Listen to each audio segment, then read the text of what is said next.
భూ కబ్జాదారులకు చెక్ పెట్టేందుకు తెలంగాణ ప్రభుత్వం నడుం బిగించింది. హైదరాబాద్ మహానగరంలో ప్రభుత్వ స్థలాలు, విలువైన భూముల పరిరక్షణ కోసం ఏర్పాటైన హైడ్రా సంస్థకు చట్టబద్ధత తీసుకొచ్చేందుకు సర్కారు సన్నాహాలు చేస్తోంది.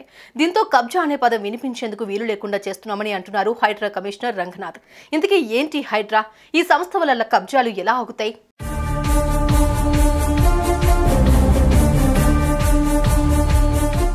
హైదరాబాద్ మహానగరంలో భూ కబ్జాలు కొత్త కాదు.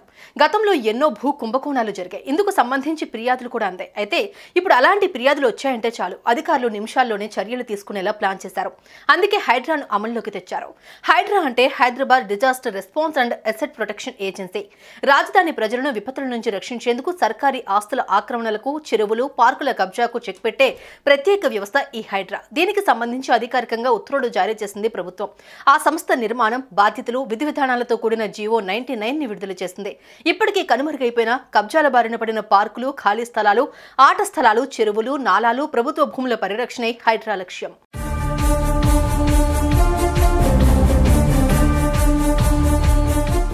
ఈ హైడ్రా సంస్థకు కమిషనర్ గా రంగనాథ్ నియమితులయ్యారు. ప్రణాళిక, నిర్వహణ, సమన్వయం, ఆచరణ ఈ 4 సూత్రాలను పరిగణలోకి తీసుకుని జాతీయ విపత్తుల నిర్వహణ ఏజెన్సీలకు ధీటుగా హైడ్రా పనిచేస్తుందని, విపత్తుల నిర్వహణతో పాటు ఆయా పరిధిలోని సర్కారీ ఆస్తుల సంరక్షణ బాధ్యతలను నిర్వర్తించాల్సి ఉంటుందన్నారు రంగనాథ్. హైడ్రా సలహాలు, సూచనలు ఇచ్చే సంస్థ కాదని, కబ్జాదారుల ఆట కట్టించే వ్యవస్థగా ఉంటుందని స్పష్టం చేశారు. రాజకీయ ఒత్తిళ్లకు తలగకుండా పనిచేస్తున్నామన్నారు కమిషనర్ రంగనాథ్.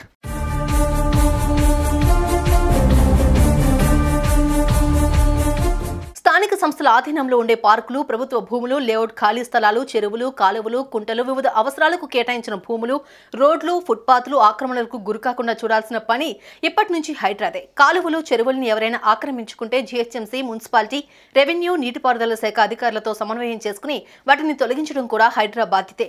హోర్డింగ్లు, యాడ్స్ కు సంబంధించి పర్మిషన్లు, చర్యలు తీసుకునే అధికారాలను స్థానిక సంస్థలతో కలిసి హైడ్రా నిర్వహించాల్సి ఉంటుంది. కాగా హైడ్రాకు ఒక పాలక మండలి కూడా ఉంటుంది. ముఖ్యమంత్రి రేవంత్ రెడ్డి దీనికి చైర్మన్ గా వ్యవహరిస్తారు. మంత్రులు, సీఎస్, డీసీపీ సభ్యులుగా ఉంటారు. ఈ పాలక వర్గం పనితీరును హైడ్రా సమీక్షించనుంది. అవసరమైన సూచనలు, సలహాలు కూడా అందిస్తుంది.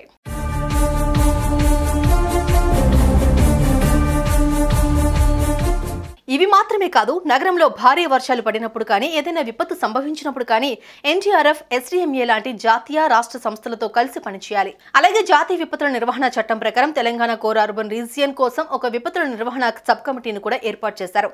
దీనికి పురపాలక శాఖ ముఖ్య కార్యదర్శి చైర్మన్ గా వ్యవహరిస్తారు. ఇందులో సబ్ డివిజన్స్ కూడా ఉంటాయి. కబ్జాలు మాత్రమే కాకుండా ప్రకృతి ప్రకోపం నుంచి నగరాన్ని కాపాడుకునేందుకు కూడా హైడ్రా పనిచేస్తుంది.